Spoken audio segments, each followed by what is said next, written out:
പിന്നെ ഒരു ദിവസം ഞങ്ങൾ പോയിട്ട് ചായയൊക്കെ കുടിച്ച് നിന്നിട്ട് ഞങ്ങൾ ആ ചായ കുടിച്ചോണ്ട് നിന്നപ്പോ തീരുമാനിച്ചതാ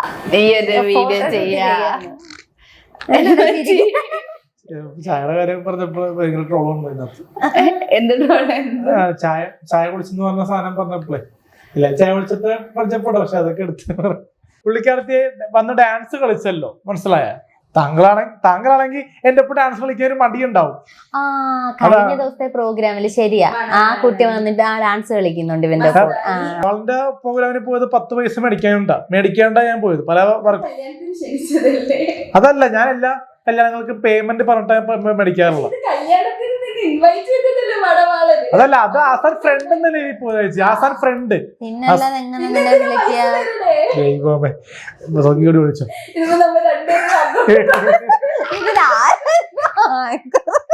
ഇല്ല, വേണ്ടാന്ന് ഒരിക്കലും തോന്നിയില്ല. എനിക്ക് സന്തോഷമാ തോന്നിയ, പെട്ടെന്ന് എന്തോ തോന്നിയല്ലോ മനസ്സിൽ, അത് ചെയ്യുകയും ചെയ്തു. അത് ഇത്രയും വൈറലാവുമെന്ന് പ്രതീക്ഷിച്ചില്ല. എന്തോ ഇച്ചിരി പറയാ. നമ്മുടെ ഫെയിം സ്റ്റെപ്പ് പോയി ഒരു ഇന്റർവ്യൂ ചെയ്തത് ട്രോളോന്നു അതൊന്നും വെറുതെ വലിച്ചിടല്ലേ, ദൈവത്തെ ഓർത്ത്. അത് കഴിഞ്ഞ കാര്യമാണ്. ഞാൻ കഴിഞ്ഞ ഇന്റർവ്യൂലും പറഞ്ഞു കഴിഞ്ഞ കാര്യങ്ങൾ പറയുന്നത്. നീയായിട്ട് എന്തിനാ അതെടുത്തിരുന്ന ഫെയിം സ്റ്റെപ്പ്? അതെന്തിനാ പറയുന്നത്? ഇവിടെ ചോദിക്കുന്നത് മാത്രം പറഞ്ഞാൽ മതി, നീ കയ്യിൽ നിന്നിട്ട് പറയണം.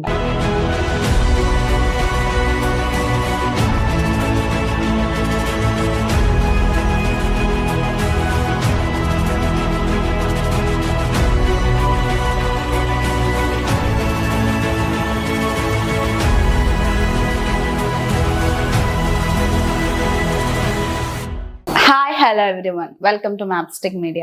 അപ്പൊ ഇന്ന് നമ്മുടെ ഒപ്പം ഉള്ളത് ഇപ്പത്തെ വൈറൽ താരങ്ങളായ വൈറൽ കപ്പിൾസ് എന്ന് വേണമെങ്കിൽ നമുക്ക് വിളിക്കാം, ശ്രീലക്ഷ്മിയും Alin Jose പെരേരയാണ്. Welcome to Mapstic media.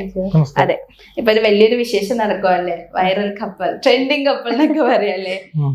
അപ്പൊ അതിന്റെ വിശേഷം എങ്ങനെയുണ്ട്? ഇപ്പൊ ആരോ ട്രെൻഡിലോട് ഇപ്പം പോണേന് എങ്ങനെയുണ്ട് ആ ഒരു ട്രെൻഡ്? നല്ല വിശേഷം, പുതുമയാണ്. സാധാരണ ഒരു ആൾക്കാർ നമ്മളെ സൗഹൃദം ചെയ്യുമ്പോൾ ഒരു എന്തെങ്കിലും ഒരു ഉദ്ദേശം ഉണ്ടാവും. പക്ഷെ അത് ഒന്നും പ്രതീക്ഷിക്കാണ്ട് നമ്മളൊപ്പം വർക്ക് ചെയ്യുന്ന ഒരു എക്സ്പീരിയൻസ് ഉണ്ടല്ലോ, അതൊരു പുതുമയുണ്ട്. എന്നെ കുറിച്ചാണ് ഒന്നും പ്രതീക്ഷിക്കാൻ ഒരുപാട് പേര് നമ്മളെ ഒരു ഫിസിക്കൽ അല്ലെങ്കിൽ ആ ഒരു ലിവിങ് ടൂതർ ആ രീതിയിലൊക്കെ പലരും അപ്രോച്ച് ചെയ്തിട്ടുണ്ട്. പലരും അങ്ങനെ ഒരു ടോക്ക് വന്ന പലരെ അവോയ്ഡ് ചെയ്തു. പക്ഷെ ആ രീതി വെച്ച് നോക്കുമ്പോൾ ബഹുമാനത്തോടെ ഭയഭക്തിയോടെ ഒരു എന്താ പറയാ ഒരു മറ്റേ വീഡിയോ, മനസ്സിലായി? ആ വീഡിയോസ് വെച്ചാൽ അറിയാം. ഓക്കെ, ശ്രീലക്ഷ്മി ആദ്യമായിട്ട് ഒരാൾ പോസിറ്റീവായിട്ട് വന്ന് വീഡിയോ ചെയ്യാം എന്നുള്ള രീതിയിൽ ഇത്രയും നമ്മളെ എന്റെ പറ്റി പറഞ്ഞു കഴിഞ്ഞാൽ എനിക്ക് ഒരുപാട് പോസിറ്റീവിനെ കാര്യം കൂടുതൽ നെഗറ്റീവ്സ് ആണ് കൂടുതലുള്ള കമന്റ് ബോക്സിൽ.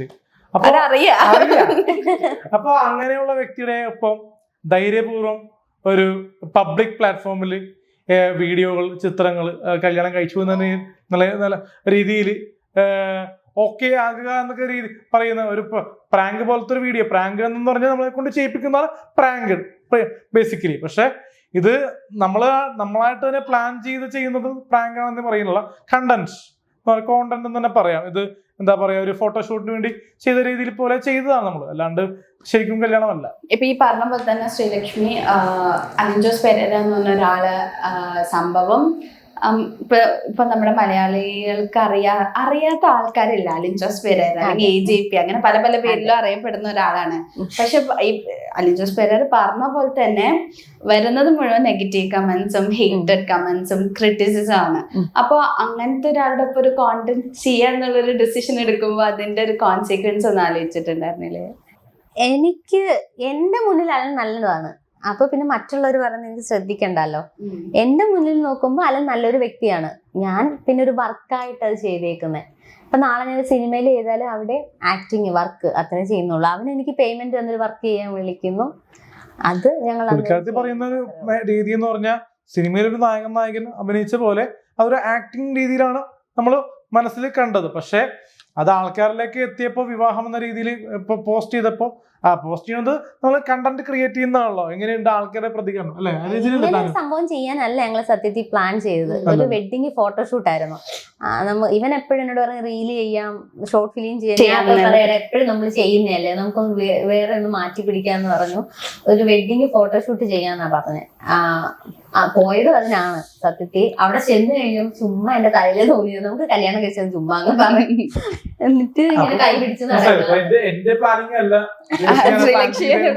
പക്ഷെ എന്നാലും ഇപ്പൊ ഈ ഒരു പറഞ്ഞൊരു കാര്യം, ചുമ്മാ കല്യാണം കഴിച്ചൊരു സംഭവം ചെയ്യാം, അങ്ങനെ വരുമ്പോ ഒബ്വിയസ്ലി അതൊരു ടോക്ക് ആവും, ഡിസ്കഷൻ ആവും, ഹെയ്റ്റ് കമന്റ്സ്, അല്ലെങ്കിൽ ഇവനും പെണ്ണ് കിട്ടിയോ, അങ്ങനത്തെ കുറെ സംഭവങ്ങളൊക്കെ വരുമല്ലോ. അപ്പൊ അത് കഴിഞ്ഞ് നമ്മുടെ ഒരു പബ്ലിക് ഇമേജ് അല്ലെങ്കിൽ ആൾക്കാരെന്ത് പറയുമെന്ന് പേടിച്ചിട്ട് ജീവിക്കുന്നവരാണ് നമ്മുടെ മലയാളീസ്. അപ്പൊ അങ്ങനെ ഒരു പേടിയൊന്നുമില്ല. ആൾക്കാരും എന്റെ ബുദ്ധിമുട്ടിലോ എന്റെ കഷ്ടപ്പാടിലോ അല്ലെ ഒരു നേരം ഞാൻ പട്ടിണി ചെയ്താലോ എനിക്ക് കൊണ്ടുതരില്ല. പക്ഷെ ഇത് വന്നപ്പോ ഒരു പോസിറ്റീവ് കമന്റ് ഉണ്ട്. ഇങ്ങനെ ഫോട്ടോ മുന്നിലും അല്ലെങ്കിൽ വീഡിയോ ചെയ്ത് ആൾക്കാർക്ക് എത്തിച്ചെങ്കിൽ നാളെ ഒരു നല്ലൊരു റിലേഷൻ വരില്ല എന്നെങ്ങനെ കണ്ടെന്ന് ആൾക്കാർ ചോദിക്കുന്നുണ്ട്. വരുമെന്ന് പ്രതീക്ഷ. പക്ഷെ ഇപ്പോ എനിക്ക് തോന്നിയ ഒരു കാര്യം, നിങ്ങളിപ്പോ കല്യാണം കഴിച്ചു, ഫോട്ടോ ഇട്ടു, വീഡിയോസ് വന്നു, സത്യം പറഞ്ഞാല് എല്ലാരും വിശ്വസിച്ചു. കാരണം ഒരുപാട് പേര് ഞങ്ങൾക്ക് ഒരുപാട് പോസ്റ്റുകൾ കണ്ടു, ഇവനും പെണ്ണ് കിട്ടിയോ, അല്ലെങ്കിൽ ഓക്കെ നിങ്ങൾക്ക് വിഷ് ചെയ്തിട്ട് കുറെ പോസ്റ്റുകള്, അലിൻ ജോസ് കല്യാണം കഴിച്ചതിന്റെ ഓരോ ചാനലില് ഓരോ വീഡിയോസ് പോസ്റ്റ് അങ്ങനെ ഇഷ്ടം പോലെ കണ്ടു. അപ്പൊ അത് കഴിഞ്ഞ് പിന്നെ ഒരു പ്രാങ്ക് ആണ് എന്ന് പറയുമ്പോ അതൊരു തിരിച്ചൊരടി പോലെ വരും എന്ന് പേടിയുണ്ടായിരുന്നു? പേടിയൊന്നുമില്ല. കൂടുതലും എനിക്ക് തോന്നുന്നു എല്ലാരും തമാശയായിട്ട് അത് വീണ്ടും ഒരു തമാശയായിട്ട് ആൾക്കാർ കാണുന്നത്. ഇതൊക്കെ വെറുതെ ആയിരുന്നടാ, എല്ലാരും പറ്റിച്ചു, അങ്ങനെ ഞാൻ കുറെ കണ്ടതൊക്കെ. പിന്നെ അതിനപ്പുറം ഓരോരുത്തർ ചെയ്തിട്ടുണ്ടെന്ന് തോന്നുന്നു എന്തൊക്കെയോ. ഞാൻ പിന്നെ കമന്റ് ഒന്നും അങ്ങനെ ശ്രദ്ധിക്കാം. പലർക്കും ഒരു പ്രചോദനമുണ്ട്. പല ഇത് പുറത്തു വന്നപ്പോഴേ പ്രചോദനം എന്ന് പറഞ്ഞാൽ ആൽബം ചെയ്യാനും ഷോർട്ട് ഫിലിമൊക്കെ സിനിമകളൊക്കെ ചെയ്യാനും ഒരു ഞാനൊരു ആക്ടറായിട്ട് വർക്ക് ചെയ്യുന്ന വ്യക്തിയാണ്. പക്ഷേ എങ്കിലും ബേസിക്കലി വലിയൊരു ആക്ടർ അല്ല. അപ്പോൾ നമുക്ക് ഒരുപാട് കാസ്റ്റിംഗ് കോൾ എനിക്ക് വരുന്നുണ്ട്, ചാൻസ് വരുമെന്ന് ചോദിച്ചിട്ടെ. ഇപ്പോഴാണ് വരുന്നത്, റീസെന്റ് ഇത് ഇറങ്ങിയ സമയത്ത്. അപ്പോൾ മറ്റേ നിലവിലൊരു പെൺകുട്ടി ധൈര്യമായിട്ട് ഇങ്ങനത്തെ ഒരു സംഭവങ്ങളിലേക്കൊരു ആത്മാർത്ഥമായിട്ട് സപ്പോർട്ട് വന്നു കഴിഞ്ഞാൽ ഇങ്ങനെ പ്രതീക്ഷിക്കാത്ത പലതും സംഭവം. ഇപ്പൊ റീസെന്റ് നമുക്ക് ഒരുപാട് ആൽബംസ് ചെയ്യുന്നുണ്ട്, പല വരുന്നുണ്ട്. പക്ഷെ എങ്കിലും ഇത് ഇറങ്ങിയ പിന്നെ 2-3 പേര് അതും നല്ല ആൾക്കാരൊക്കെ പറയുന്നില്ല, പേരൊന്നും ഞാൻ പറയുന്നില്ല. പക്ഷെ എൻക്വയറീസ് വന്നു. അടുത്ത മാസം ഷൂട്ടുണ്ട്, പ്ലാനിങ് ഉണ്ട്.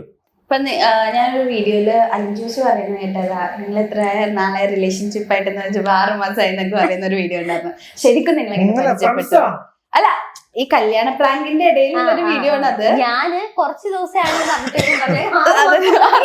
അല്ല, ശ്രീലക്ഷ്മി പറഞ്ഞത് അധികമായില്ല എന്ന് പറയുമ്പോൾ അലിൻ ജോസ് 6 മാസമായി എന്നൊക്കെ പറഞ്ഞത്. അല്ല, ശരിക്കും നിങ്ങള് എങ്ങനെ പരിചയപ്പെട്ടത്? അലനും കൂടെ ഒരു ദിവസമായിരുന്നു ഒരു ചാനലിന്റെ ഇന്റർവ്യൂ. അന്നാണ് ഞങ്ങൾ ആദ്യം പരിചയപ്പെട്ടത്. എനിക്ക് ശരിക്കും ഓർമ്മയില്ല, അടുത്താണ്. അപ്പം ഫെയിം സ്റ്റെപ്സ് എന്ന് പറഞ്ഞൊരു ചാനലില് എന്റെ ഇന്റർവ്യൂ അന്നായിരുന്നു, എന്റെ കഴിഞ്ഞിട്ടായിരുന്നു ഇവന്. അപ്പൊ ഞാൻ ഇന്റർവ്യൂ കഴിഞ്ഞപ്പോൾ ഇവൻ അവിടെ ഇരിക്കുന്നു. അപ്പൊ ഞാൻ ഹായ് അലനെന്ന് പറഞ്ഞിട്ട് അങ്ങോട്ട് ചെന്ന് മിണ്ടി. അങ്ങനെ പരിചയപ്പെട്ടയാണ്. അങ്ങനെ പരിചയപ്പെട്ട് പിന്നെ ഇടപ്പള്ളി ഒരു ദിവസം ഒരു ചെറിയ റീലെടുക്കാൻ ഇവൻ എന്നെ വിളിച്ചിട്ട് ഞാൻ അങ്ങനെ കുറെ പ്രാവശ്യം വിളിച്ചു. പക്ഷെ എനിക്ക് സമയമില്ല, ഷൂട്ടൊക്കെ ഉള്ളതുകൊണ്ട് അങ്ങനെ. പിന്നെ ഒരു ദിവസം ഞങ്ങൾ പോയിട്ട് ചായയൊക്കെ കുടിച്ച് നിന്നിട്ട് ഞങ്ങൾ ആ ചായ കുടിച്ചുകൊണ്ട് നിന്നപ്പോ തീരുമാനിച്ചതാ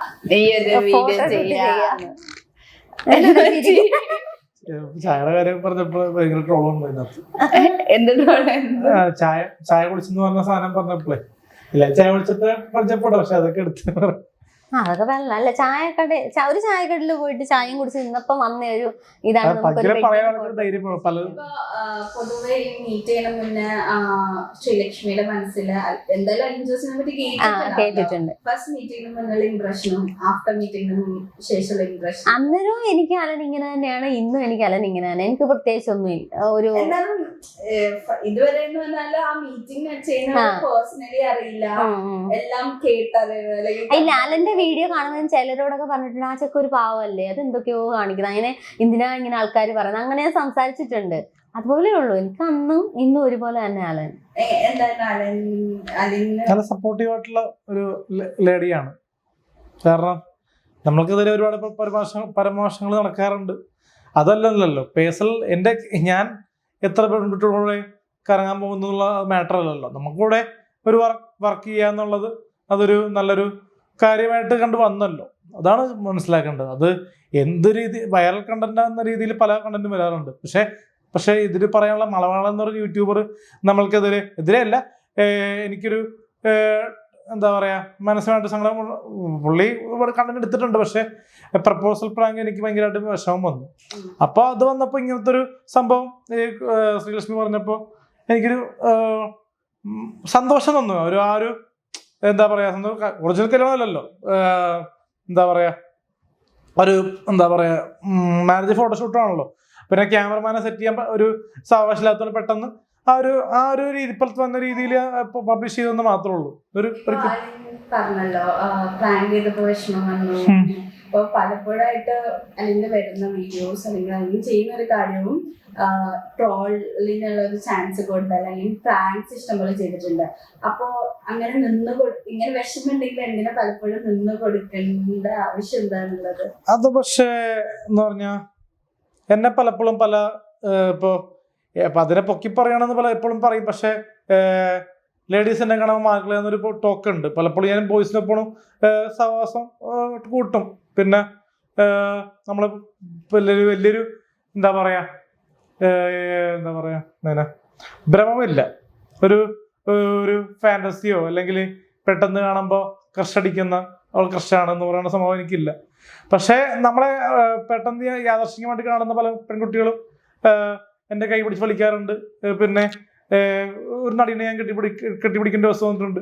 അത് സത്യമാണ്. അതൊക്കെ സത്യമാണ്. ചോദിച്ചത് വേറെന്തോ അല്ലായിരുന്നോ? പറയുന്ന മൊത്തം പെണ്ണ്. അതെന്താ അങ്ങനെ? ചോദ്യം വേറെ ആയിരുന്നു. ചോദ്യം വേറെ. നീ സംസാരിച്ചു വരുന്ന പെണ്ണ് വിഷയം.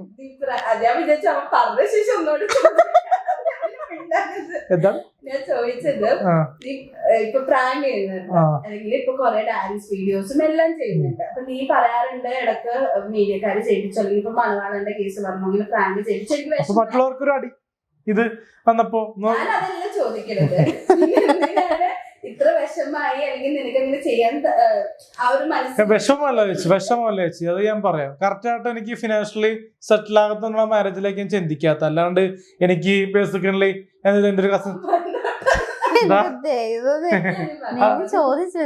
മാരേജിന്റെ കാര്യമൊന്നും ഞാൻ ചോദിച്ചില്ല. എന്നാലും ഞാൻ പറഞ്ഞ ഫിനാൻഷ്യലി വലിയൊരു സെറ്റിൽ ആകാൻ പറ്റാത്ത ഒരു കണ്ടീഷൻ ഒരുപാടുണ്ട്. അതുകൊണ്ട് പിന്നെ പേഴ്സണൽ കാര്യങ്ങൾ ഒരുപാടുണ്ട്. അപ്പൊ അതുകൊണ്ടാണ് നമ്മള് കൂടുതൽ ഇൻവോൾവ്മെന്റ് ചെയ്യാത്തത് അതില്. അല്ലാണ്ട് വിഷമം ആൾക്കാർക്ക് ആ ഒരു പോയിന്റ് ഓഫ് വ്യൂ പറയുന്നുണ്ട്. ഫോട്ടോ പിക്ക് വിടാം നമുക്ക്.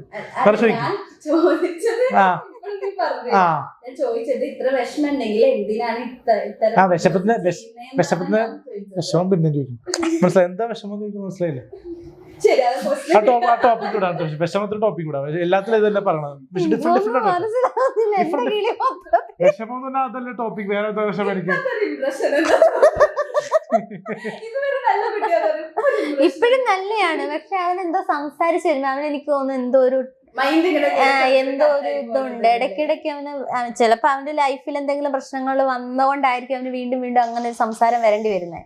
അങ്ങനത്തെ എന്തെങ്കിലും കാണും, അതായിരിക്കും. അല്ലാതെ സംഭവമുണ്ട്. അവനെന്തോ ട്രോമ ഉണ്ടായിട്ടുണ്ട് എന്നൊക്കെ പറഞ്ഞിട്ടുണ്ട് ഇല്ലേ? കഴിഞ്ഞ ദിവസം എന്തോ ഞാൻ പറഞ്ഞിട്ടുണ്ട് എന്തോ ഒരു സംഭവം ഉണ്ട്. അതാണ് പെട്ടെന്ന് അവന് വേറൊരു മൈൻഡിലേക്ക് കയറി പോകും. സംസാരിക്കുന്ന വിഷയമല്ലേ അതെ. അപ്പൊ അപ്പാർട്ട് ഫ്രം ഇപ്പോഴത്തെ ഒരു ട്രെൻഡ് അതൊന്നും അല്ലാണ്ട് ശ്രീലക്ഷ്മിയുടെ ബാക്കി കരിയർ എങ്ങനെയൊക്കെയാണ് കാര്യം? ഞാൻ ഇപ്പൊ 1 വർഷമായി ഫിലിം ഫീൽഡിൽ നിൽക്കുന്നു. തഗ് എന്ന് പറഞ്ഞിട്ടൊരു മൂവി ചെയ്തു. ചെറിയ ചെറിയ വെബ് സീരീസുകളൊക്കെ ചെയ്തു. ഇപ്പൊ ഒരു വെബ് സീരീസ് ചെയ്യുന്നുണ്ട്. ഒരു തമിഴും മലയാളം മൂവി പറഞ്ഞു വെച്ചേക്കുന്നു. മോഡലിംഗ് ചെയ്യുന്നുണ്ട്. ഫോട്ടോഷൂട്ട് അങ്ങനെ കാര്യങ്ങളൊക്കെ ആയിട്ട് ഇൻസ്റ്റാഗ്രാമിൽ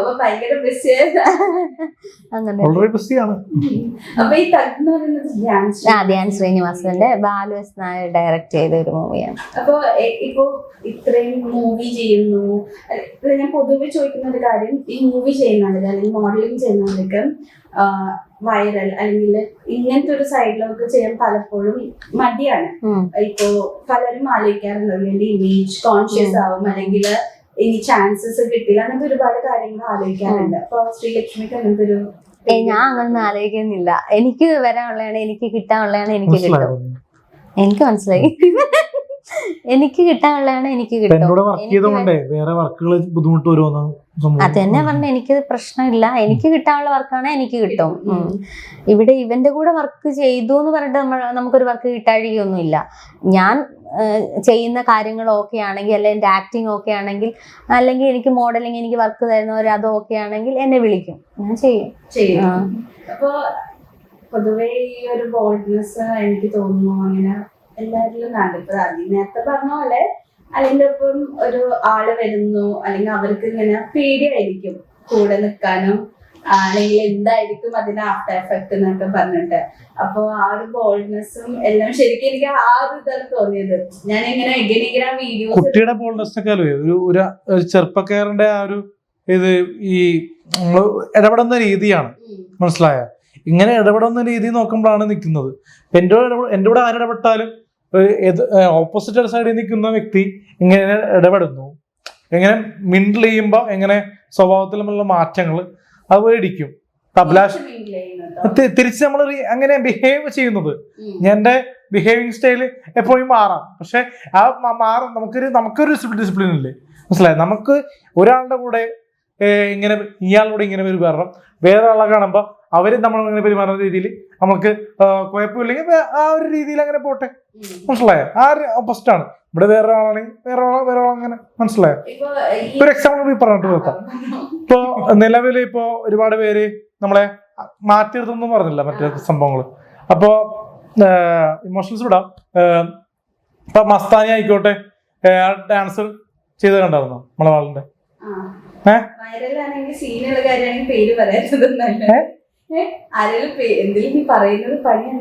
പണിയൊന്നും വരലൊന്നുമില്ല. കാരണം നമ്മളെ കൂടെ വർക്ക് ചെയ്യാൻ പലർക്കും ബുദ്ധിമുട്ടാന്ന് മെസ്സേജ് അയക്കാറുണ്ട്. പക്ഷെ മസ്താനെ പോലുള്ള ആങ്കർമാരെയൊന്നും ആങ്കേഴ്സ്, ഇപ്പൊ താങ്കളൊരു ആങ്കർ ആണല്ലോ, ഇപ്പൊ താങ്കൾക്കും ഇപ്പൊ എന്റെ ഒപ്പം ഒരു വർക്കിന് വിളിച്ചു കഴിഞ്ഞാൽ നോയ് പറയുള്ളൂ. എനിക്കറിയാം പേഴ്സണലി. അപ്പോ മസ്താനെ പോലത്തെ വ്യക്തി പേരെടുത്ത് പറയുന്നോണ്ട് എനിക്ക് വിഷമമൊന്നുമില്ല, കേസാലും കുഴപ്പമില്ല. കാരണം മറ്റേ വിഷമം കാണും പേരെടുത്ത് പറയുന്നത്. ആ വിഷമം കണ്ടാൽ എനിക്ക് വിഷമില്ല, ഞാൻ പറഞ്ഞോട്ടെ പ്ലീസ്. മറ്റേ കട്ടിയട്ടെ.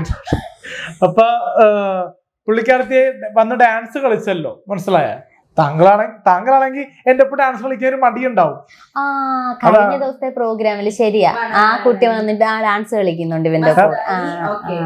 കാരണം എന്നെ ആങ്കർ ചെയ്ത ഒരുപാട് പെൺകുട്ടികളുണ്ട്, അവരോട് കൂടെ ഒരു ഡാൻസ് ഒരു ഒറ്റ ഫ്രെയിമിൽ ചെയ്യണമെന്ന് പറഞ്ഞപ്പോൾ പലരും നോ പറഞ്ഞു. ഇഷ്ടമാണ്, പക്ഷെ ആ ഇഷ്ടത്തിന്റെ പുറകെ മുമ്പിൽ നമ്മൾ യാദർശികമായിട്ടൊരു ഡാൻസ് ഞാൻ ഒറ്റയ്ക്ക് ജനങ്ങളെ ഫേസ് ചെയ്ത് ഡാൻസ് കളിക്കുമ്പോൾ അത് എന്തും ഡാൻസ് ആയിക്കോട്ടെ, അപ്പൊ ആ ഡാൻസിന്റെ കൂടെ ജോയിൻ ചെയ്തല്ലോ, മനസ്സിലായ?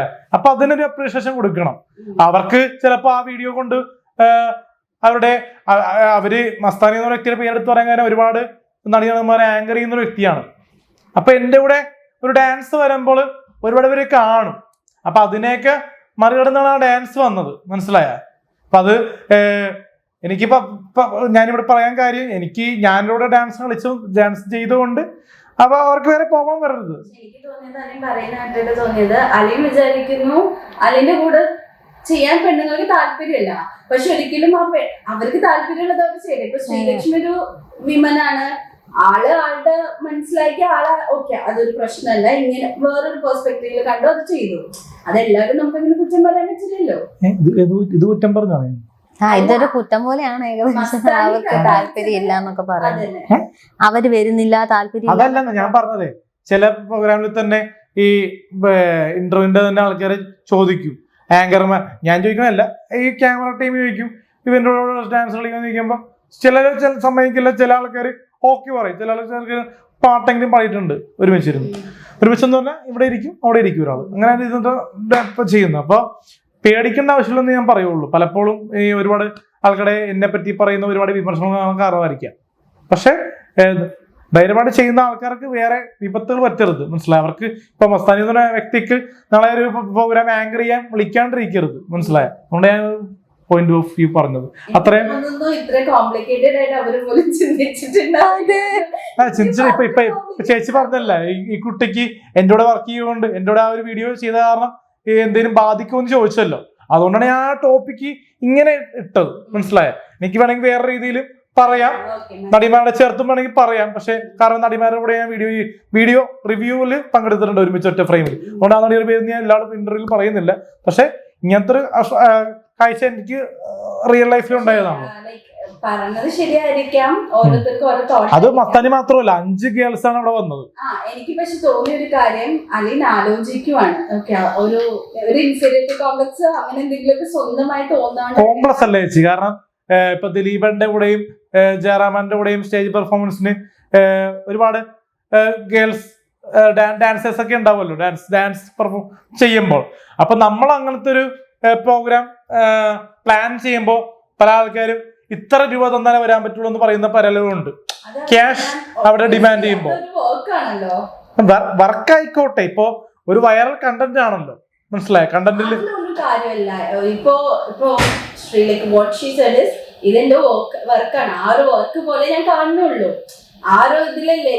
ഞാൻ മലബാറിന്റെ പ്രോഗ്രാമിന് പോയത് 10 പൈസ മേടിക്കാണ്ടാ ഞാൻ പോയത്. പല വർക്ക് അതല്ല, ഞാൻ എല്ലാ കല്യാണങ്ങൾക്ക് പേയ്മെന്റ് പറഞ്ഞിട്ട് മേടിക്കാറുള്ളത്. അതല്ല, അത് ആസാൻ ഫ്രണ്ട് എന്നല്ലേ പോയി, ആസാൻ ഫ്രണ്ട്. വിളിച്ചോ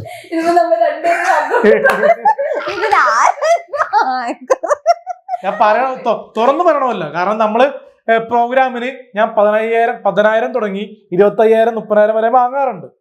അത് എന്റെ ഫെയിം വെച്ച് ഞാൻ വാങ്ങാറുണ്ട്. പിന്നെ ചില ഇന്റർവ്യൂകളിൽ ആ രീതിയിൽ കിട്ടണമെന്നില്ല, ചിലപ്പോ ഫ്രീ ആയിട്ട് കൊടുത്തുന്നിരിക്കും. അതൊക്കെ എന്റെ പേഴ്സണൽ കാര്യങ്ങളാണ്. പോയിന്റ് ഓഫ് വ്യൂ എന്ന് തന്നെ പറയാം, ഇംഗ്ലീഷ് വാക്ക് കിട്ടാത്തോണ്ടാ. അത്രേ ഉള്ളു ചോദിച്ചു.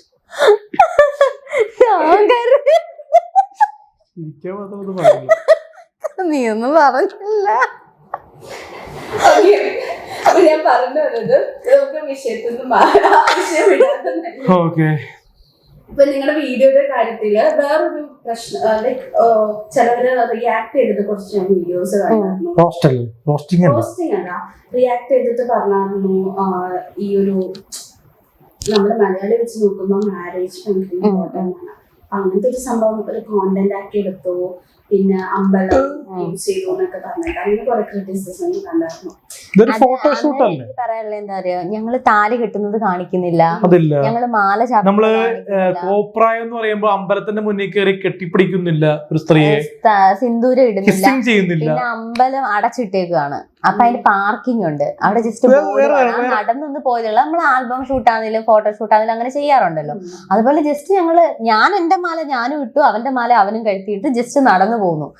സ്വന്തമായിട്ട് കയറ്റി കിട്ടത്, അല്ലാണ്ട് അങ്ങോട്ട് ഇട്ടിട്ട് വീഡിയോ എടുക്കുമ്പോ തന്നെ ഇട്ടിട്ട് ചെയ്തതല്ല. നമ്മള് സ്വന്തമായിട്ട് തന്നെ കയറ്റി കിട്ടത്. വെറുതെ എന്തിനാ അത്? കാരണം അത്രയും ചുറ്റും വേറെ ആൾക്കാർ ക്യാമറ എടുക്കണ്ടായിരുന്നു. ശ്രദ്ധിച്ചിരുന്നത്? ഞാൻ ശ്രദ്ധിച്ചില്ല. പുറത്തുനിന്നും ആൾക്കാരെ ഫോട്ടോ എടുക്കുന്നുണ്ടോ ഞാൻ ശ്രദ്ധിച്ചായിരുന്നു. പല ഇതിലും വന്നിട്ടുണ്ടായിരുന്നു ആ ഫോട്ടോസ്. ഇപ്പൊ പിന്നെ ചിലവര് പറയാറുണ്ട് ഇങ്ങനത്തെ ഒരു വീഡിയോ ഞങ്ങൾ ചെയ്തു. കാരണം സാധാരണ ഈ വെഡിങ് ഫോട്ടോഷൂട്ട് എന്ന് പറയണതേ ഇങ്ങനെ രീതി മാത്രമല്ല, ഒരുപാട് പോയിന്റ് ഓഫ് വ്യൂവിൽ നോക്കുമ്പോൾ പലത് കട്ട് എന്ന് പറഞ്ഞാൽ നമ്മൾ വേണ്ടാന്ന് വെച്ചിട്ടുണ്ട്. നമ്മൾ നിങ്ങൾ രണ്ടുപേരും ചേർന്നാണ് പ്ലാൻ ചെയ്തല്ലേ കട്ടിങ്സ് ആണ്. നമ്മള് എടുത്തു നോക്കിയില്ലേ? അപ്പൊ അതേപോലത്തെ കണ്ടന്റ് ഒന്നും നമ്മൾ ഇതിനകത്ത് ചെയ്തില്ല. ആൾക്കാരെ കോപ്രായം എന്ന് പറയാം, ഇതിൽ കൈ പിടിച്ച് നടന്നതിന് കോപ്രായം. ജസ്റ്റ് ഒരു ആൾക്കാര് വിശ്വസിക്കില്ലല്ലോ, ആൾക്കാര് വിശ്വസിച്ചല്ലോ. നോർമലായിട്ട് ഇപ്പൊ പറഞ്ഞ വീഡിയോയുടെ കാര്യം അതെല്ലാം എന്ന് പറഞ്ഞാല് ആൾക്കാർ കണ്ട് ശീലിച്ചൊരു കാര്യം. പക്ഷെ ഇതെന്ന് വെച്ചാൽ ഓക്കെ റിയൽ ആയിട്ടൊരു ന്യൂസ് ആണ്. ശരിക്കും തോന്നുന്നുണ്ടോ ഒറിജിനൽ ഫോട്ടോ മറ്റേ വെഡിങ് ഫോട്ടോ ഷൂട്ട് മാത്രമാണ് നടക്കുന്നത്, അല്ലെങ്കിൽ ഈ പ്രൊമോഷന് വേണ്ടി ആൾക്കാർ ചെയ്യാറില്ലേ? സെലിബ്രിറ്റീസ് ചെയ്യാറുണ്ടോ ഇല്ലേ? Yes or no? അപ്പൊ പിന്നെ കുഴപ്പമില്ല ഈ ഒരു സംഭവം ഇങ്ങനെ. പക്ഷെ നമുക്ക് ആസാൻ ഞാൻ പറയുന്നുണ്ട് അത് അന്നേരം തോന്നി എഴുതാ നമുക്ക് ഇങ്ങനെ.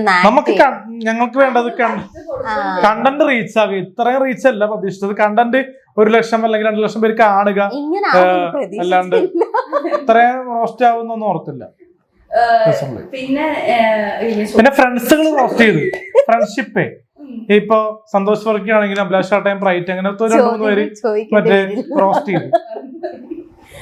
അപ്പൊ ഞാൻ വേറൊരു കാര്യം ചോദിക്കാൻ വന്നത്, ഇപ്പം പൊതുവെ പിന്നെ ഞാൻ കണ്ടൊരു കമന്റ് ആണ്, കമന്റ് ഒബ്വിയസ്ലി നെഗറ്റീവ് ആയിരിക്കും, അതിലൊരെണ്ണം കണ്ടതാണ്, ഇപ്പോ ശ്രീലക്ഷ്മി ഇങ്ങനെ ചെയ്യാൻ ഉദ്ദേശിച്ചത് ഓക്കെ ശ്രീലക്ഷ്മിക്ക് വൈറലാവണം, ആൾക്കാർ ശ്രദ്ധിക്കണം, അങ്ങനെ നെഗറ്റീവ് ആയിട്ടുള്ള ഒരു രീതിയിൽ കമന്റ്സ് ഒക്കെ കണ്ടത്. അപ്പൊ അതിനോട് അതെനിക്ക് പോസിറ്റീവായിട്ടാണ് തോന്നുന്നത്. ഞാൻ അത് പോസിറ്റീവായിട്ട് എടുക്കുന്നത്. വൈറലാവാനല്ലാതെ ആരും ഇൻസ്റ്റയിലോ യൂട്യൂബിലോ ഫേസ്ബുക്കിലോ ഒന്നും ചെയ്യില്ല. ചുമ്മാ പോയി ആരും ചുമ്മാതെ ചെയ്യില്ലല്ലോ. ഇപ്പൊ എല്ലാരും ഫേസ്ബുക്ക്, യൂട്യൂബ്, ഇൻസ്റ്റാഗ്രാം ഉപയോഗിക്കുന്ന വൈറലാവാൻ വേണ്ടി തന്നെയാ. പക്ഷേ ഞാൻ ഇപ്പോഴും പറയുന്നു, ആ കല്യാണം കഴിഞ്ഞിട്ട് നടക്കാം, അല്ലെ ഇങ്ങനെ കല്യാണം കഴിഞ്ഞെന്ന് പറയാമെന്നുള്ള അന്നേരം ആ സമയത്ത് തോന്നിയ സാധനമാണ്. ഒരു വെഡിങ് ഫോട്ടോഷൂട്ടേ ഉദ്ദേശിച്ചുള്ളൂ. അതും ഇത്ര പരിധിയിൽ ഒരു വൈറലാവുമായിരിക്കും ചിലപ്പം, അത്രേ കരുതിയുള്ളൂ. പക്ഷെ അന്നേരം തോന്നിയൊരു സംഭവം വൈറലാ എന്താ തോന്നുന്നു. ഇല്ല, വേണ്ടാന്ന് ഒരിക്കലും തോന്നിയില്ല. എനിക്ക് സന്തോഷമാണ് തോന്നിയ. പെട്ടെന്ന് എന്തോ തോന്നിയല്ലോ മനസ്സിൽ, അത് ചെയ്യുകയും ചെയ്തു. അത് ഇത്രയും വൈറലാവുമെന്ന് പ്രതീക്ഷിച്ചില്ല. എന്തോ ഇച്ചിരി പറയാൻ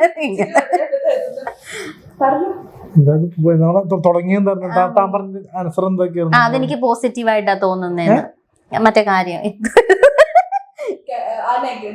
നെഗറ്റീവ് കമന്റ് എനിക്ക് പോസിറ്റീവ് കിട്ടി, സംഭവം കിട്ടി. ഈ ഇപ്പൊ വ്യക്തി എന്ന് പറഞ്ഞ ശ്രീലക്ഷ്മി ഇത് എന്റെ വീഡിയോ വരുന്നതിന് മുന്നേ തന്നെ 1-2 പ്രോഗ്രാം ചെയ്തിരുന്നു. പേര് ഞാൻ പറയുന്നില്ല. ഏതൊരു ഞാൻ ദാസേട്ടൻ കോഴിക്കോട് ദാസേട്ടനോട് ചെയ്തിരുന്നു. പിന്നെ അത് കഴിഞ്ഞിട്ട് പിന്നെ നമ്മുടെ ഫെയിം സ്റ്റെപ്പ് പോയി ഒരു ഇന്റർവ്യൂ ചെയ്തു. അത് ട്രോളോന്നിരുന്നു. അതൊന്നും വെറുതെ വലിച്ചിടല്ലേ, ദൈവത്തെ ഓർത്ത്. അത് കഴിഞ്ഞ കാര്യമാണ്. ഞാൻ കഴിഞ്ഞ ഇന്റർവ്യൂവിലും പറഞ്ഞു കഴിഞ്ഞ കാര്യങ്ങൾ പറയുന്നത്. നീയായിട്ട് എന്തിനാ അതെടുത്തിരുന്ന ഫെയിം സ്റ്റെപ്പ്? അതെന്തിനാ പറയുന്നത്? ഇവിടെ ചോദിക്കുന്നത് മാത്രം പറഞ്ഞാൽ മതി, നീ കൈ നിട്ട് പറയണ്ട. പറയുന്നില്ലേ? ഇല്ല, അത് പറയണ്ട. കഴിഞ്ഞ ഒരു ഇന്റർവ്യൂ ആടാ, അതെന്റെ കഴിഞ്ഞ കാര്യങ്ങളാണ്. അത് നമ്മൾ വീണ്ടും വലിച്ചിടണ്ടല്ലോ. ഓക്കെ, അപ്പൊ ഞാൻ വേറൊരു കാര്യം ചോദിക്കാം. ഒരു ചെറിയൊരു നിങ്ങൾ പറഞ്ഞു നിങ്ങൾ ഫ്രണ്ട്സ് ആണ്, അങ്ങനെ ഒരു വീഡിയോ ചെയ്തത്. ഇപ്പൊ ശ്രീലക്ഷ്മി അലിൻ ജോസിനെ ഒന്ന് ഡിസ്ക്രൈബ് ചെയ്യണമെങ്കിലേ ഒരു 5 പോസിറ്റീവും നെഗറ്റീവായിട്ട് അങ്ങനെ പറയാമോ? അലൻ ജോസിന്റെ പോസിറ്റീവ് എന്ന് വെച്ചാൽ അലൻ ജോസ് ശുദ്ധ ഹൃദയനാണ്. ഒന്നുമില്ല, മനസ്സിലൊന്നും ഒന്നുമില്ല, ഇങ്ങനെ സംസാരിക്കുക, അത്രേ ഉള്ളൂ. ഒരാളെ ദ്രോഹിക്കാനോ ഉപദ്രവിക്കാനോ അങ്ങനെ ഒന്നും അറിയുന്ന മനുഷ്യനല്ല. കുശുമ്പ് മനസ്സിൽ വെക്കുക, അല്ലെങ്കിൽ അവളെ പറ്റിക്കുക, അല്ലെ അവനെ പറ്റിക്കുക, അങ്ങനത്തെ സാധനങ്ങളൊന്നും അവൻ എന്താണെന്ന് പോലും അറിയുന്ന എനിക്ക് തോന്നുന്നില്ല. അവനെ മനസ്സിലാക്കിയെടുത്തോളം നല്ല പയ്യനാണ്. ഞാൻ മനസ്സിലാക്കിയെടുത്തോളം എല്ലാരും പറയുന്ന അല്ലൻ അങ്ങനെ പറഞ്ഞു, അല്ലൻ പെണ്ണുങ്ങളോട് ഇങ്ങനെ പറഞ്ഞു. പക്ഷെ ഈ നിമിഷം വരെ ഞാൻ പറയട്ടെ, ഞാൻ പരിചയപ്പെട്ട് കുറച്ച് നാളായെങ്കിലും ഇന്ന് വരെ ഒരു മെസ്സേജിൽ പോലും എനിക്ക് അങ്ങനെ ഒരു നെഗറ്റീവ് ആവും തന്നിട്ടില്ല. ഒരു ഹായ് അയക്കും, ഞാനും തിരിച്ച് ഹായ്. അല്ലനെ സുഖമാണോ? ആ സുഖമാണ്. ശ്രീലക്ഷ്മിക്ക് സുഖമാണോ? കഴിഞ്ഞു.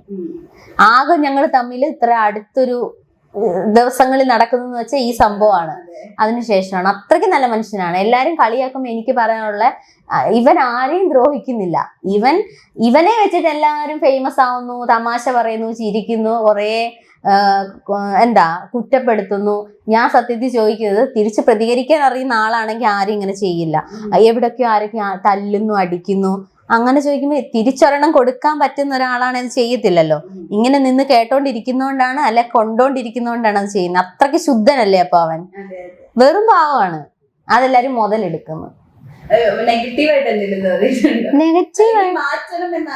മാറ്റണമെന്ന് ആഗ്രഹിച്ചിട്ടുണ്ട്. അത് ഇപ്പൊ ഇതുപോലെ തന്നെ ഇങ്ങനെ ഈ ചിലത് പറയുമ്പോ എന്താണ് പറയുന്നത് അവൻ, അങ്ങനെ ഒരു സംഭവം. അത് ഞാൻ പറഞ്ഞു കൊടുത്തിട്ടുണ്ടായിരുന്നു. നമ്മള് പെട്ടെന്ന് സംസാരിക്കുമ്പോ ശ്രദ്ധിക്കണം എന്താ നമ്മൾ പറയുന്നത്. പെട്ടെന്ന് എന്തെങ്കിലും വായിന്ന് എടുത്തിട്ട് പിന്നെ അത് തിരിച്ചെടുക്കാനും പറ്റത്തില്ല. നമ്മൾ പറയുമ്പോൾ അത് ഒരുപാട് ശ്രദ്ധിച്ച് സംസാരിക്കുക, അത്രേ ഉള്ളൂ. അതല്ലാതെ എനിക്ക് വലുതായിട്ട് എന്തൊക്കെ പറയുന്നുണ്ട്. ഞാൻ അതപ്പോ പറയുന്നുണ്ട്, ശ്രദ്ധിക്കണം നമ്മൾ പറയുന്ന പല കാര്യങ്ങളും. അപ്പൊ അത്ര തീരാன പ്രശ്നമേ ഉള്ളൂ. ഞാൻ വേറൊരു ടാസ്ക് തരാം. ഇപ്പൊ ശ്രീലക്ഷ്മി ആയിട്ട് ഒരു ഫേക്ക് അല്ലെങ്കിൽ ഒരു കോണ്ടന്റ് കല്യാണം നടന്നു. ശരിക്കും ഒരു കല്യാണം നടക്കണമെങ്കിൽ എങ്ങനെ വേണം, അല്ലെങ്കിൽ എങ്ങനെ ആയിരിക്കണം ഡ്രീം പാർട്ട്ണർ? ശരിക്കും കല്യാണം നടക്കുകയാണെങ്കിൽ അത് ഒരു നല്ലൊരു രീതിയിലായിരിക്കണമല്ലോ. അതെങ്ങനെയായിരിക്കും? റിയൽ കല്യാണത്തിൽ ഒരിക്കലും പ്രാങ്ക് ഉണ്ടാവില്ല. ഫസ്റ്റ് കാര്യം അല്ലേ? റിയലിൽ ഒരിക്കലും ഫ്രാങ്ക് ആ ഉണ്ടാവും. റിയൽ കല്യാണത്തിൽ ഞാൻ പറഞ്ഞ പോസിറ്റീവ് ആദ്യം പറയാം. താലികെട്ടുണ്ടാവും, അങ്ങോട്ടും ഇങ്ങോട്ടും മാലകൾ ഉണ്ടാവും, പിന്നെ ചിലപ്പോ അതല്ലടാ ചോദിച്ചേ, നിന്റെ റിയൽ കല്യാണം എങ്ങനെയായിരിക്കും? ഭയങ്കര ഗംഭീരമായിട്ട് അങ്ങനെയൊക്കെയല്ലേ ഉദ്ദേശിച്ചേ? അമ്പലത്തിൽ പോയി ഇതുപോലെ ഞാൻ പറഞ്ഞ പോലെയുള്ള രീതികളൊക്കെ ഉണ്ടാവും. അമ്പലത്തിൽ പോയി ആയിരിക്കും താലി കെട്ടുന്നത്. അതെന്താ കാരണം എന്ന് പറയാം, അവൻ ക്രിസ്ത്യനാണ്, പക്ഷെ അവൻ അമ്പലത്തിൽ പോയി താലി കെട്ടണമെന്ന് ആഗ്രഹം എന്ന് പറഞ്ഞിട്ട് വേറെ പ്രശ്നം വരും. അത് നമ്മളെ 3 ആഴ്ച പള്ളി വിളിച്ചു പറയുമ്പോൾ പലരും മുടക്കാൻ നോക്കുന്ന രീതി എനിക്ക് മൈൻഡിലുണ്ട്. ചിലപ്പോ സംഭവിച്ചു കഴിഞ്ഞാൽ, ഇപ്പൊ നമ്മളൊരു പെണ്ണ് കാണാൻ പോയിട്ട് പെണ്ണിനെ എനിക്കും പെണ്ണ് തിരിച്ചു എന്നെ ഇഷ്ടപ്പെട്ടു കഴിഞ്ഞാൽ പള്ളിയിൽ വിളിച്ചു പറയുമ്പോൾ അത് മുടങ്ങിപ്പോകുന്ന പേടിയുണ്ട്. അപ്പൊ അതുകൊണ്ട് രജിസ്റ്റർ ഓഫീസിൽ പോയി അല്ലെങ്കിൽ അമ്പലത്തിൽ പോയുള്ള പരിപാടിയാണ് താല്പര്യമുള്ളത്. ചിലപ്പോ അത് അങ്ങനെ ആരോ പറഞ്ഞു വെച്ചിട്ടുണ്ട്, 3 പ്രാവശ്യം വിളിച്ചു പറയും. പെണ്ണ് സെറ്റ് ആയി കഴിഞ്ഞാൽ 3 പ്രാവശ്യം വിളിച്ചു പറയും അല്ലേ? അങ്ങനെയാണോ? സെറ്റല്ല, സെറ്റ് നമ്മൾ ഭാഷ പറഞ്ഞത് പെണ്ണിന് കണ്ട് ഉറപ്പിച്ചു കഴിഞ്ഞാൽ ഉറപ്പിച്ചു കഴിഞ്ഞാൽ 3 പ്രാവശ്യം പള്ളിയിൽ വിളിച്ചു പറയുന്നു. ഇവൻ 3 പ്രാവശ്യമല്ല, 3 ഞായറാഴ്ച. അത് തന്നെ 3 ഞായറാഴ്ച വിളിച്ചു പറയും, പേര് പറയും. ഇന്ന വകയിൽ നിന്നാള്, അതായത് മറ്റേ ആളുടെ മകളുമായി കെട്ടുന്നു. ഫോർ എക്സാമ്പിൾ പറഞ്ഞു കഴിഞ്ഞാൽ ഇപ്പൊ രവി എന്ന ആള് ഇന്നടവകയിലെ ചെറുക്കനുമായി കല്യാണം കഴിക്കുമ്പോൾ നിശ്ചയിച്ചിരിക്കുന്നു എന്നറിയിപ്പ് അങ്ങനെ പറയും. കാരണം 700ഓളം ആൾക്കാരുണ്ടല്ലോ, 700-800 കുടുംബങ്ങളുണ്ട് ഏതാ ഒരു ഇടവകയില്. അപ്പൊ അതില് ഒരു ഭൂരിഭാഗം ആൾക്കാരും തന്നെ പറയാം. ആണുങ്ങൾ പിന്നെ പണി നോക്കൂല, പക്ഷെ അതിലൊരുപാട് ഭൂരിഭാഗം സ്ത്രീകൾ ജനങ്ങൾ നമ്മളെ സപ്പോർട്ടില്ലാത്ത ആൾക്കാരാണ്. ഈ ഒരു ഫെയിം അല്ല, ഈ കല്യാണ വിഷയങ്ങളിൽ ഒരിക്കലും എത്ര 30 വയസ്സായാലും കെട്ടറെന്നൊരു ഇമേജ് കോൺഷ്യസ് ആൾക്കാർക്ക് ഉണ്ട്. കാരണം എടക്കൂച്ചി എന്ന് പറഞ്ഞ സ്ഥലത്ത് ജോലി ഉണ്ടായിട്ടും 30 കഴിഞ്ഞിട്ടും ഭയങ്കര ജോലി ഉണ്ടായിട്ട് പോലും അവരുടെ വീട്ടുകാരൊന്നും ആലോചിച്ചുകൂടിയില്ല. അത് ഗേൾസ് ആയിക്കോട്ടെ ബോയ്സ് ആയിക്കോട്ടെ, 2 കൂട്ടർക്കും അങ്ങനത്തെ ഒരു വീക്ക് എന്താ പറയാ ഒരു രാജ്യത്ത് ഒരു പരാജയം എന്ന് പറയില്ല, ആ ഒരു പരാജയം ഉണ്ട് എന്റെ നാട്ടില്. അപ്പൊ അങ്ങനെ ഒരു നിൽക്കുമ്പോൾ നമ്മള് ചിലപ്പോ ആ ഒരു നാട്ടിൽ നിന്നും ചിലപ്പോ ഞാൻ മാറി താമസിക്കുമ്പോൾ ചിലപ്പോ ആ വൈബ് സെറ്റ് ആകാം. പുറം നാട്ടിൽ പോയിട്ട് അല്ലെങ്കിൽ പുറം ജില്ലകളിൽ വേറെ മറ്റുള്ള ജില്ലകളിൽ പോയി താമസിച്ച് ചെയ്യുമ്പോൾ ചിലപ്പോൾ വൈബ് മാറുമായിരിക്കാം. കാരണം വൈബ് കാലം മാറുമ്പോൾ നമ്മൾ കോലം മാറുന്ന പറയുന്ന പോലെ മറ്റുള്ള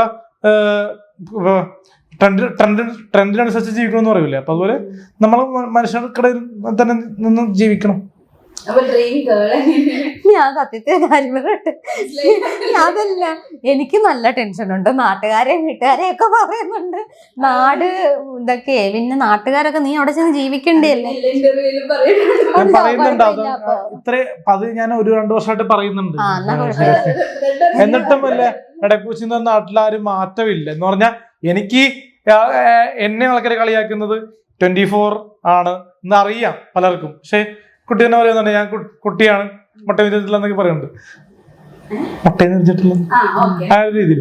അപ്പോ അതൊക്കെ ഓക്കെ. പക്ഷെ സർക്കാർ നിയമപ്രകാരം 21 ഉള്ളതുകൊണ്ട് ആൾക്കാർ അതിനെ മെൻഷൻ ചെയ്ത് കളിയാക്കും. പക്ഷെ ജോലി ഉണ്ടായിട്ടും പലർക്കും ആ ഒരു പ്രശ്നം ഇപ്പൊ ചോദ്യം വരുന്നതുകൊണ്ട് ഞാൻ പറഞ്ഞു, ജോലി ഉണ്ടായിട്ടും പല പെണ്ണുങ്ങൾക്കും ആണുങ്ങൾക്കും എടക്കൂച്ചി എന്നല്ല കേരളത്തിലുള്ള 14 ജില്ലകളിലും പ്രശ്നമുണ്ട്.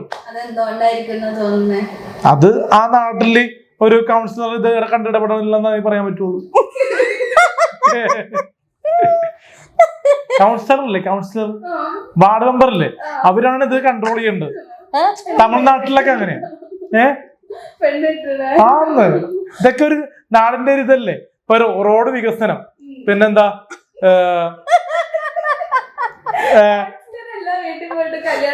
വീട്ടിൽ പോയിട്ടല്ലേ ഒരു നാട്ടില് ഇങ്ങനത്തെ ഒരു അവസ്ഥ വന്നു കഴിഞ്ഞാൽ പരമ്പരകൾ വരണമല്ലോ നാട്ടിലേക്ക്. കല്യാണത്തിലൂടെയാണ് ഒരുപാട് എന്താ പറയാ ഫ്യൂച്ചറില് കുട്ടികൾ ജനിച്ചാലല്ലേ ഒരു നാട് നിൽക്കുകയുള്ളൂ, മനസ്സിലായ? അപ്പൊ അതുകൊണ്ട് തന്നെ കല്യാണം എന്ന പ്രശ്നം ബ്ലോക്ക് ആകാൻ പാടില്ലല്ലോ ഞാൻ പറയണത്. വേണ്ടാന്ന ആൾക്കാർക്ക് പറയാം, പക്ഷെ ഒരു ടൈമിൽ അതുകൊണ്ട് പ്രോബ്ലം ഉണ്ടാകാം. എനിക്കറിയില്ല എത്ര വർഷം കഴിഞ്ഞിട്ടാണ് ഒരു ഞാൻ പറയാം പോപ്പുലാരിറ്റി പോകുന്നു. നീ പറയുന്ന കാര്യം സീരിയസ് ആയിട്ടായിരിക്കും, എന്താ പറയാ പറയുന്ന രീതിയിലാണ് പ്രശ്നം എനിക്ക് തോന്നുന്നത്. ഈ എന്താ പറയുന്ന ഒരു നിങ്ങൾ പറഞ്ഞു ഈ കുറെ വൈറലായ ശേഷം ഒരുപാട് ഇന്റർവ്യൂസിൽ വന്നു ഇതിനെ പറ്റി ഡിസ്കസ് ചെയ്തൊക്കെ.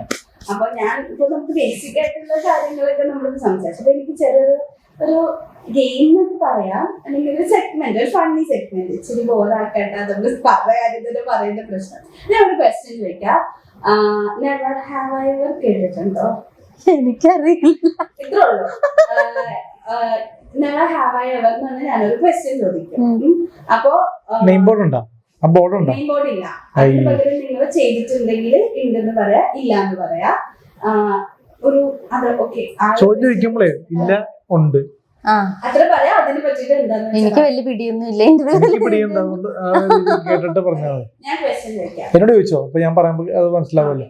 Never have I ever stalk someone on social media. എന്നുവെച്ചാല് സോഷ്യൽ മീഡിയയില് ആരെങ്കിലും സ്റ്റോക്ക് ചെയ്തിട്ടുണ്ടോ ഇല്ലേന്നാണ് ഞാൻ ചോദിക്കുന്നത്. ഉണ്ടെന്നാണെങ്കിൽ ഐ ഹാവ് എന്ന് പറയാ. സ്റ്റോക്ക് സ്റ്റോക്ക് ചെയ്യാന്ന് വെച്ചാൽ ഇങ്ങനെ നമ്മള് ഇപ്പൊ ആക്ടേഴ്സിനൊക്കെ നമ്മൾ സ്റ്റോക്ക് ചെയ്യാറില്ലേ, എപ്പോഴും ഇങ്ങനെ നോക്കുക, ഫോളോ ചെയ്യാ. പുറകെ സ്റ്റോക്ക് നമ്മൾ സോഷ്യൽ മീഡിയയിൽ സ്റ്റോക്ക് ചെയ്യാറില്ലേ, ചെയ്യാം, അവർക്ക് മെസ്സേജ് ചെയ്യാം, കമന്റ് ചെയ്യാം, അങ്ങനെ സംഭവം. അതാണ്. അപ്പൊ ഞാൻ ചെയ്യാറുണ്ട്. നടി മാത്രമല്ല, നടിമാരെ ഫോളോ ചെയ്യാറുണ്ട്, മെസ്സേജ് ചെയ്യാറുണ്ട്. ടിക്കറ്റ് ഉണ്ടോന്ന് വെച്ചാൽ മെസ്സേജ് ചെയ്യാറുണ്ട്. സിനിമയ്ക്ക് അർജാഞ്ജലി എനിക്ക് ടിക്കറ്റ് ഇങ്ങോട്ട് മെസ്സേജ് അയച്ചാൽ റിപ്ലൈ കൊടുത്തിട്ടുണ്ട്, അല്ലാതെ അങ്ങോട്ട് കയറി മെസ്സേജ് അങ്ങനെയൊന്നുമില്ല. Never have I ever ghosted someone without explanation. Ghosted എന്ന് വെച്ചാല് ഒരു എക്സ്പ്ലനേഷൻ ഇല്ലാണ്ട് ഒഴിവാക്കി വിടുക, അല്ലെങ്കിൽ മൈൻഡ് ചെയ്യാണ്ട് എനിക്ക് അങ്ങനെ എന്തെങ്കിലും ചെയ്തു. ഞാൻ ആരെയും മൈൻഡ് ചെയ്യാറില്ല. ചെയ്തിട്ടുണ്ടോ? ഗോസ്റ്റ് ചെയ്തിട്ടുണ്ടോ ആരെങ്കിലും? മനസ്സിലായില്ല. ഗോസ്റ്റ് ചെയ്തിട്ടുണ്ടോന്ന് വെച്ചാൽ ഇങ്ങനെ മൈൻഡ് ചെയ്യാണ്ട് മെസ്സേജ് ഇപ്പൊ കണ്ടേനാ പിന്നെ റിപ്ലൈ കൊടുക്കില്ല. അത് ചില ഗേൾസ് മെസ്സേജ് അയക്കുമ്പോ ഞാൻ ചെയ്യാറുണ്ട്. ഗേൾസ് മെസ്സേജ് അയക്കുമ്പോ ചില ഗേൾസിനെ മെസ്സേജ് അയക്കുള്ളൂ. അല്ല, ചില ഗേൾസിന്റെ ടോക്കിംഗ് ശരിയല്ല. ഓ, അതുകൊണ്ട് ഗോസ്റ്റ് ചെയ്യാറുണ്ട്. Never have I ever cheated on a text or exam. Cheat ചെയ്തിട്ടുണ്ടോ? ഇല്ല. ഇവിടെ ഒന്നും ഉണ്ട്, ചെറുതായിട്ട്. ഒപ്പിടിച്ചിട്ടുണ്ടെന്നാണോ? കുഞ്ഞിലെ ചെറുതല്ലേ എട്ടിലെന്തോ ആണെന്ന് തോന്നുന്നു. 10 വരെ പഠിക്കുമ്പോൾ മറ്റേ ടെസ്റ്റ് പേപ്പർ നടത്തുമ്പോൾ നോക്കിയെടുത്തിട്ടുണ്ട്. അല്ലാണ്ട് ഈ മെയിൻ ബോർഡ് പരീക്ഷയിലേക്ക് നോക്കാൻ പറ്റാറില്ല. കാരണം അത് ഇത്ര ഇങ്ങനെ നോക്കി പോകും. ഇങ്ങനെ മറ്റത്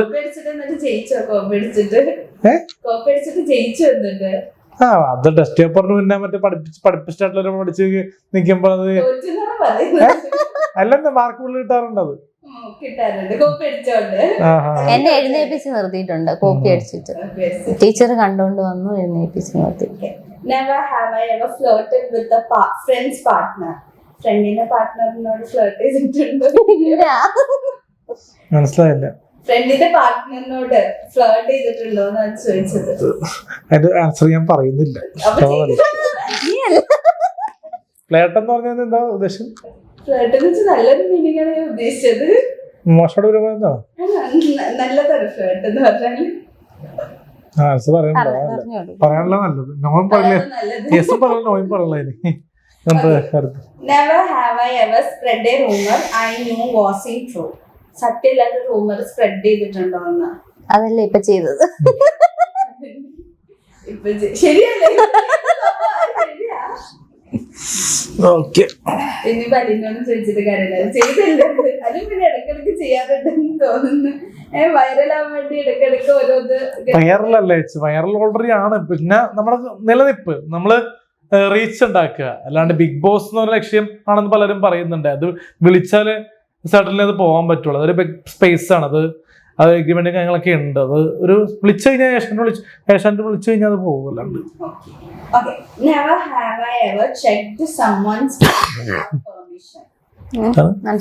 ആരെങ്കിലും ഫോണ് പെർമിഷൻ ഇല്ലാതെ ചെക്ക് ചെയ്തിട്ടുണ്ടോ? എന്റെ ഫോൺ അടിച്ചിട്ടുണ്ടാവുന്നു. ചെക്ക് ചെയ്തിട്ടില്ല. ഫോൺ എന്റെ പോസ്റ്റ് കൊളാബ് ചെയ്തിട്ടില്ല. അത് നിന്റെ പെർമിഷനോടല്ലേ? ഞാൻ തന്നല്ലേ. ചെക്ക് ചെയ്തിട്ടുണ്ടോ? ഇല്ല തുടക്കിയിട്ടില്ല. ഉണ്ട്, ഞാൻ ചെയ്തിട്ടുണ്ട്. എന്ത് ഇവന്റെയാണോ ചോദിക്കുന്നത്? അല്ലല്ലോ, ആരുടെയും അല്ലേ? ഉണ്ട് ഉണ്ട് ഉണ്ട്. ഓക്കെ, ഈ ക്വസ്റ്റ്യൻ ഇപ്പോഴത്തെ വൈറൽ സംഭവത്തിന് മാച്ച് ആണെന്ന്. Never have I ever lied about my relationship status. Relationship സ്റ്റാറ്റസിനെ പറ്റി കള്ളം പറഞ്ഞിട്ടുണ്ടോ? ഒബ്വിയസ്ലി സിംഗിൾ ആയ ഒരാൾ മാരീഡ് ആണെന്ന് പറഞ്ഞിട്ട് സാധനം ചെയ്തല്ലോ അതെ, അത് പറയാം, അല്ലാതെ ഒന്നുമില്ല. Never have I ever been involve in A love triangle. Love triangle എന്ന് പറഞ്ഞാൽ എന്താണെന്ന് മനസ്സിലായോ? ഞാൻ കുറെ പെട്ടുള്ളതാ. എന്നതൊന്ന് എക്സ്പ്ലെയിൻ ചെയ്യാമോ? ഒന്ന് എക്സ്പ്ലെയിൻ ചെയ്ത് കൊടുക്കാം. ലവ് ട്രയാങ്കിൾ പ്രേമത്തിൽ വീയാന്നുള്ളതല്ലേ? അല്ല, പ്രേമം ഒരു ലവ് ട്രയാങ്കിൾ, ഒരു രണ്ടു ആൾക്കാരെ പ്രേമിക്കുക അങ്ങനത്തെ സംഭവമല്ലേ? രണ്ടുപേരും ഒരേ സമയത്ത് പ്രേമിക്കും. ഇപ്പൊ രണ്ടുപേരും നമ്മളെ പ്രേമിക്കുക, നമുക്ക് ഒരാളോട് ആയിരിക്കും ഇഷ്ടം, അങ്ങനെ ഒരു കൺഫ്യൂഷൻ വരത്തില്ലേ? എനിക്ക് വന്നിട്ടുണ്ട് ഒരുപാട്. പക്ഷെ അതൊക്കെ ഞാൻ ട്രാക്ക് മാറ്റി വിട്ടു. എന്നിട്ട് എന്തുകൊണ്ടാണ് ഇപ്പൊ ഒരു ഫേക്ക് ആയിട്ട് ഒരു മാരേജ് ചെയ്യാന്ന് തീരുമാനിക്കുന്നത്? അല്ലല്ല, അത് ഫോട്ടോഷൂട്ട് രീതിയിൽ ചെയ്തല്ല, അത് രീതിയിൽ പോയതല്ല. അപ്പൊ ഇനിയിപ്പോ നേരത്തെ പറഞ്ഞ പോലെ ഇപ്പൊ വൈറൽ ആവാൻ വേണ്ടിട്ട് അല്ലെങ്കിൽ നിലനിൽപ്പിന് വേണ്ടിയിട്ടാണ് ഓരോ കോണ്ടന്റ് ഐഡിയ കൊണ്ട് വരുന്നതെന്ന് പറഞ്ഞു. അപ്പൊ ഇനി നെക്സ്റ്റ് ആയിട്ട് നമ്മൾ ഇതേപോലെ ഇങ്ങനത്തെ ഐറ്റംസ് അല്ലല്ലോ. രണ്ട് മൂന്ന് ആൽബംസ് ചെയ്യുന്നുണ്ട്. അതില് ക്യാരക്ടർ ഉണ്ടെങ്കിൽ നമുക്ക് ആൽബം ഷോർട്ട് ഫിലിം ഉണ്ടെങ്കിൽ ശ്രീലക്ഷ്മി അഭിനയിക്കും. പിന്നെ പേഴ്സണലി ഒരു സോങ് റെക്കോർഡിംഗ് ഉണ്ട്, നമ്മുടെ നിലവിലൊരു ആൽബം റിലീസ് ചെയ്യാനുണ്ട്. അപ്പൊ അതിന്റെ ഒരു ഫീമെയിൽ വേർഷൻ കൂട്ടി ചെയ്യുന്നുണ്ട് അല്ലേ ശ്രീലക്ഷ്മി? അപ്പൊ അതിന്റെ മ്യൂസിക് ഡയറക്ഷൻ ഞാൻ ചെയ്യുന്നുണ്ട്. മ്യൂസിക് ഡയറക്ഷന്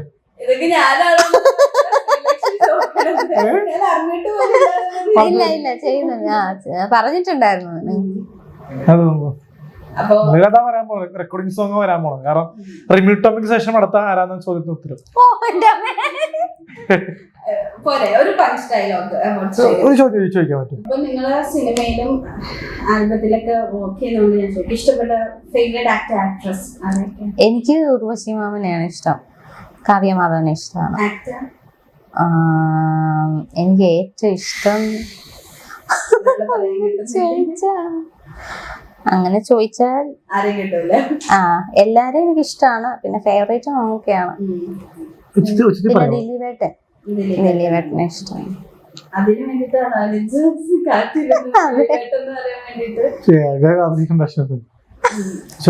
ഉദ്ദേശം നടന്നില്ലെന്ന് തോന്നുന്നു, അത് ശരിയായില്ലെന്ന് ചോദിച്ചതിന്. ഇഷ്ടപ്പെട്ട ആക്ടർ ആക്ട്രസ് ആരാണ്? Actor ദിലീപേട്ടൻ, actress Kavya Madhavan.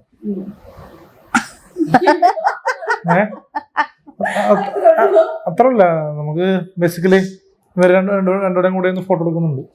കാവ്യമാധവന്റെ ദിലീപിന്റെ കൂടെ നിന്നിട്ട് ഫോട്ടോ എടുക്കുന്നുണ്ട്. അപ്പൊ ഫൈനലായിട്ട് നമുക്ക് ഒന്ന് വൈൻഡ് അപ്പ് ചെയ്യുന്ന മുന്നേ ശ്രീലക്ഷ്മിനെ പറ്റിയിട്ട് ഒരു 2 പാട്ട് പാടുന്ന ഞാൻ പറയും, ഒരു പഞ്ച് ഡയലോഗ് പറഞ്ഞിട്ട് നമുക്ക് അത് വരില്ല. എന്താ നിനക്ക് നിനക്ക് ചെയ്യാൻ സാധനം ചെയ്യാൻ ഉദ്ദേശിച്ചത്? ഞാൻ ദിലീപേട്ടന്റെ സൗണ്ടിൽ സംസാരിക്കുക. ആ ഒരു പഞ്ചല്ല, അത് ഇമോഷണൽ ആണ്.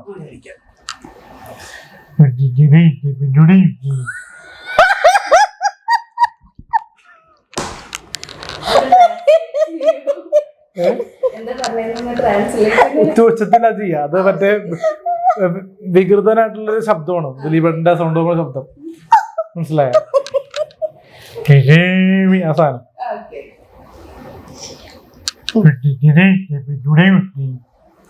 എന്നെ നിനക്ക് ഇഷ്ടപ്പെട്ടൂടെ കുട്ടി എന്നല്ലേ?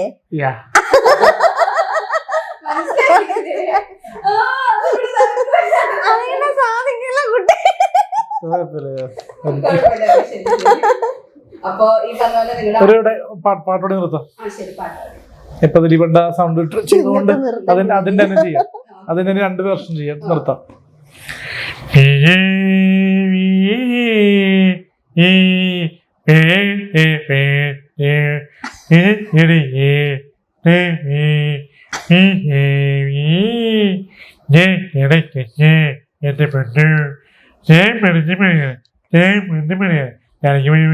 എന്റെ പെണ്ണ് കൂടി വെച്ചു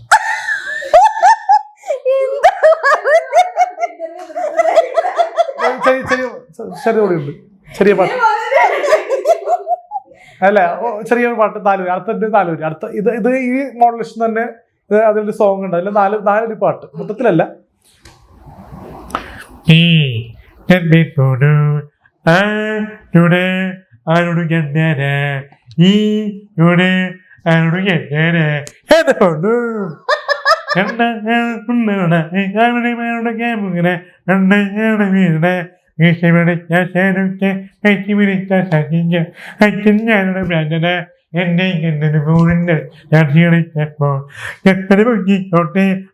മുങ്ങിക്കോട്ടെ നിന്നെ കൊണ്ട് നീന്തിക്കാനുണ്ട്.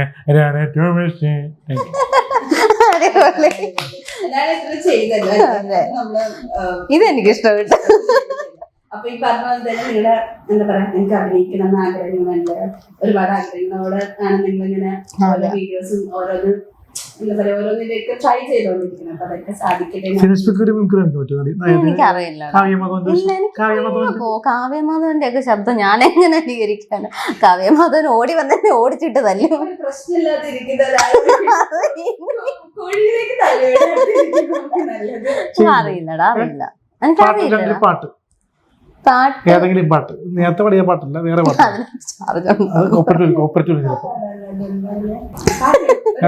രണ്ടൊരു പാട്ട് അതവിടെ പാടിയല്ലോ, പാടി. മാമ്പുള്ളി കാവിൽ മരതക കാവിൽ കണി കൊന്ന കണി വച്ച തമ്പുരാട്ടി, മഞ്ഞളിൻ നിറം കൊണ്ടും മൈ കണ്ണിൻ മുന കൊണ്ടും മദരനെ മയക്കുന്ന വമ്പുകാരി, ഇവളിനി മംഗലത്തു വിളക്കു വെക്കണം. അതാണ് ഓൾറെഡി സെലക്ട് ആക്കിയത്. അപ്പൊ നേരത്തെ പറഞ്ഞ തന്നെ ഭാവിയിലെ റിമീട്ടും എനിക്ക് സ്വാഗതം. Thank you. Thank you. ഞാൻ താങ്ക് യു.